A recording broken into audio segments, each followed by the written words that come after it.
Yes, student, our chapter class 8th chapter weavers, iron smelter and factory owners is continue. Today we will learn about Indian textile in European market. But before it, I want to recall you last part of this video also, because in this chapter we have started from the Indian textile, texture of Indian textile and demand in European market. But what was the role of weavers in this system? So these things we have learned, but today we will learn about European market and about the weavers also in this video. So starting this, Indian textile in European market, wool and silk in European market. There was England began protesting for what? Because Indian wool, silk, cotton, all type of textile system was much more demanding in England. So import था England का, that was increasing due to increasing demand. So जैसे ही हमारा export increase हो रहा है, क्योंकि क्या, क्योंकि जो यूरोपियन कंट्रीज हैं, ब्रिटेन है, वहाँ पर क्या हुआ कि लोगों ने क्या किया है, डिमांड इंक्रीज थी at that time. In last video we have discuss that कि इन 18th और 17th सेंचुरी में क्या था कि हमारी जो डिमांड थी कॉटन टेक्सटाइल की, that was much more in European countries. So इसी वजह से उन्होंने क्या किया है कि इंग्लैंड ने प्रोटेस्टिंग स्टार्ट कर दी. किस चीज के लिए? वूल एंड सिल्क के लिए, against the import of Indian cotton textile. क्योंकि वहाँ का जो वूल था, जो सिल्क था, उन चीज़ों के लिए जो इंडियन कॉटन टेक्सटाइल है जो वहाँ पर डोमिनेट कर रखा था यूरोपियन मार्केट के ऊपर. सो इसको फिनिश करने के लिए, इसको रोकने के लिए, इसको बैन करने के लिए उन्होंने क्या किया, प्रोटेस्टिंग स्टार्ट कर दी उन्होंने. सो इन्होंने क्या क्या चीजें अपनाई कि उन्होंने क्या क्या फॉलो करवाए रूल, और रीजन क्या था प्रोटेस्टिंग का, मेन रीजन क्या था? First of all popularity of Indian textile. Main reason क्या था? क्योंकि जो यूरोपियन मार्केट थी वहाँ पे जो इंडियन टेक्सटाइल की डिमांड थी वो कंटिन्यूसली इंक्रीज होती जा रही थी, day by day it was increasing. और जो वहाँ के क्वीन एंड जो रॉयल फैमिलीज थी, they are using Indian cotton textile. So जो पॉपुलैरिटी थी उस बेस पर इन्होंने क्या किया है कि वहाँ पर प्रोटेस्टिंग स्टार्ट कर दी है. Textile industry were developing in England. Second reason was that protesting के लिए कि जो इंग्लैंड था वहाँ पर भी उन्होंने क्या किया है, टेक्सटाइल इंडस्ट्रीज को स्टार्ट करना शुरू कर दिया है कि अगर वहाँ इंडिया में इतनी कॉटन की डिमांड, हमारे इंडिया वाले इतने कॉटन की डिमांड इंक्रीज हो रही है, इट मीन्स कि इन कंट्रीज ने क्या सोचा, European countries are thinking that कि we should grow our industries in that area. Textile industries हमें भी डेवलप करनी चाहिए. सो इसीलिए उन्होंने they have started protesting. So इस प्रोटेस्टिंग के लिए जो इंपोर्ट था उसको बैन करने के लिए they have applied the calico act. Calico act in 1720 calico act अपनाया गया था. कहाँ पे? ब्रिटेन में स्टार्ट कर दिया गया था. और इसका मेन मोटो क्या था? Banning the use of cotton textile in European market. So main purpose क्या था कि जो भी इंपोर्ट होता था इंडिया से, जो एक्सपोर्ट होकर जो ब्रिटेन में जो इंपोर्ट होता था कॉटन हमारा, that was banned by calico act. कि इसके ऊपर क्या कर दिया गया था, टैक्स इतना ज्यादा इंक्रीज कर दिया गया था कि सो दैट कि जो लोग हैं they are not able to purchase it. So उनको अनेबल कर दिया गया था कि उन्होंने, लोग क्या करेंगे, अगर किसी भी प्रोडक्ट की डिमांड इंक्रीज हो रही है तो उसको सबसे बड़ा बैन करने के लिए क्या है, उसके ऊपर मच मोर टैक्सेस अप्लाई कर दो.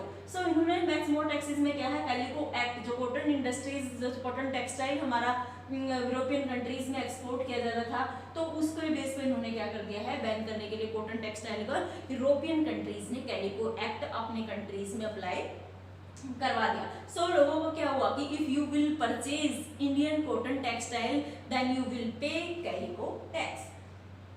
सो calico printing industry was started. Now जैसे ही बैन स्टार्ट किया है, सो वहाँ पर क्या हुआ है, कॉटन की जो प्रिंटिंग इंडस्ट्रीज थी, जो प्रिंट था, that has started in European countries. Next, technological innovations. Calico industries has started as usual. They have started also 1764 spinning jenny. That was the machine that was created by John Kay. और उन्होंने किस लिए create की है कि in India weavers are doing work with their hand. But in इस spinning jenny, जो spin करने के लिए जो रोल होता है, जो थ्रेड है, they will move this thing by machines. So जो वर्क होगा वो क्या होगा, इजीली होगा और जल्दी होगा। Next 1786 steam engine by Richard Arkwright. So इन्होंने क्या किया था, रिचर्ड आर्कराइट ने क्या था, इनोवेट किया था। सो इसके स्टीम इंजन इनके थ्रू इनोवेट किया गया। सो अब क्या हुआ है कि जो टेक्नोलॉजिकल इनोवेशंस कंपनीज ने क्या कर दिया है, जो ब्रिटेन था, जो यूरोपियन कंट्रीज है, दे have started machinery system, technological changes they have taken in countries to increase the production. Impact on India. They have started their cotton industries. They have started their textile industries, different types of textiles also, and spinning jenny, steam engines. They have innovated. But what was the effect on Indian textile of these things? ये क्या हुए हैं, Britain में जो European countries है वहां पे इन चीजों का क्या है, इनोवेट किया गया है, कंपनीज को लगाया गया है, बट इंडिया का क्या ऊपर अफेक्ट पड़ा है।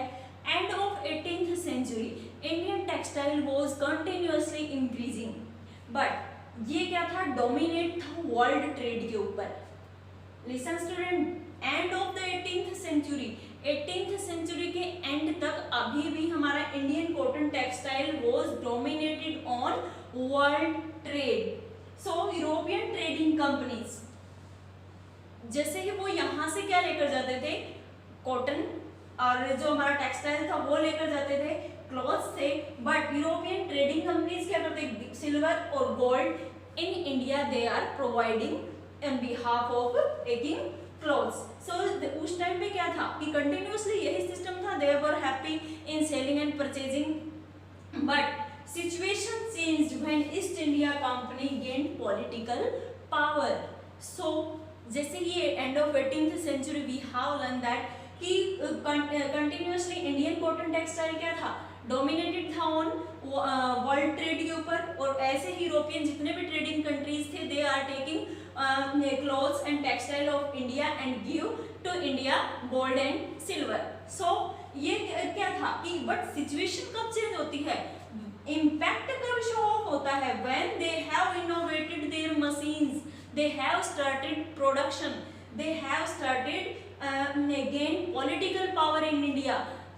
Before it, जैसे ही उन्होंने political power gain की है इंडिया की, then the situation has changed. So the production था that was declining. These things will also we will learn in detail in next video. So this was the effect on our production system. Next, who were weavers?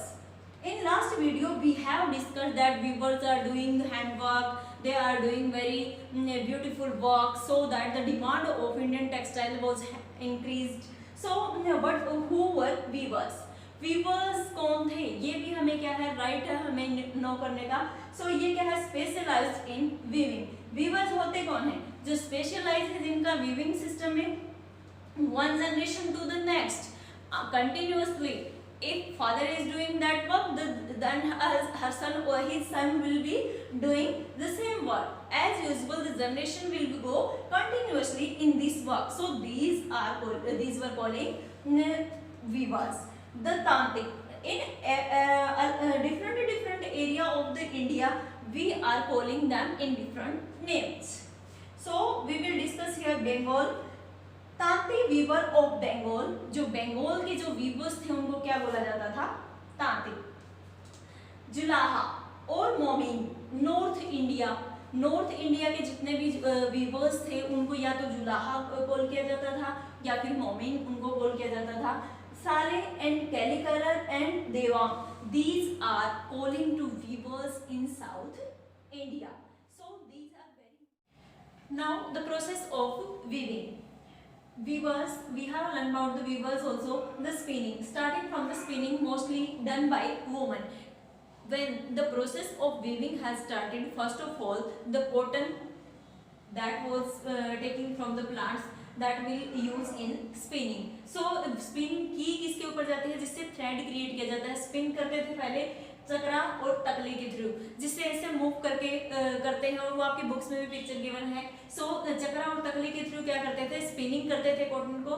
Then weaving thread to cotton, first of all क्या कहा गया है, through spinning that was the thread was created, okay, after thread it was changed in cloth by weaving. Now dye, because the जो भी आपका cloth create किया गया है आफ्टर थ्रेडिंग, थ्रेड के से जो क्लॉथ क्रिएट किया गया है that will be only white colour, okay. So इसको कलरफुल और जो डिफरेंट कलर्स गिवन करने हैं उसके लिए क्या यूज किया गया है, डाई। और डाई किसके लिए, thread was dyed by dyers. So जो डायर्स थे, जो डाई करते हैं, जो डिफरेंट, जैसे कि हमने इंडिगो लास्ट चैप्टर जो हमारा हिस्ट्री का था उसमें हमने इंडिगो डाई कलर के बारे में रीड किया। सो इंडिगो का प्रोडक्शन ही किस लिए किया गया था, ब्रिटिशियंस के थ्रू जो इंडिया में इंडिगो किया गया था, किस लिए, क्योंकि जो डाई कलर था that was created by Indigo. So this thing also that की जो डायर्स हैं वो क्या करते हैं कि डाई करने के लिए फर्स्ट जो डाई करते हैं उनको क्या बोला गया था, Rangrez. Why we are calling them Rangrez, क्योंकि जो रंगने वाले हैं इसीलिए इनको क्या कहा गया था, जो डाई करने वाले हैं उनको रंगरेज बोला गया था। और छिपीगार्स, जो छींट के जो कलर्स होते हैं उनके लिए जो छप्पा मारा जाता है, जो आप जैसे कि सिंटेक्स के बारे में हमने रीड किया है कि जो कलर उसके अंदर डाले गए थे, जो प्रिंट उसमें क्रिएट किया गया था दैट वाज छिपीगार्स, जो वो क्रिएट करते हैं उनको क्या बोला जाता है, छिपीगार्स। Next, now Britishers has started the production of textile in their country also. So England के जो countries थे उन्होंने क्या कर दिया है, प्रोडक्शन स्टार्ट कर दिया है spinning jenny. We have listen about it also कि जो स्पिनिंग जेनी और जो स्टीम इंजन इंक्लूड किए गए हैं, that was the reason behind it, that the innovative system that has started, machine work has started in Britain and Europe, other European country also. So इस सब चीजों से क्या हुआ है कि डिक्लाइन ऑफ इंडियन टेक्सटाइल।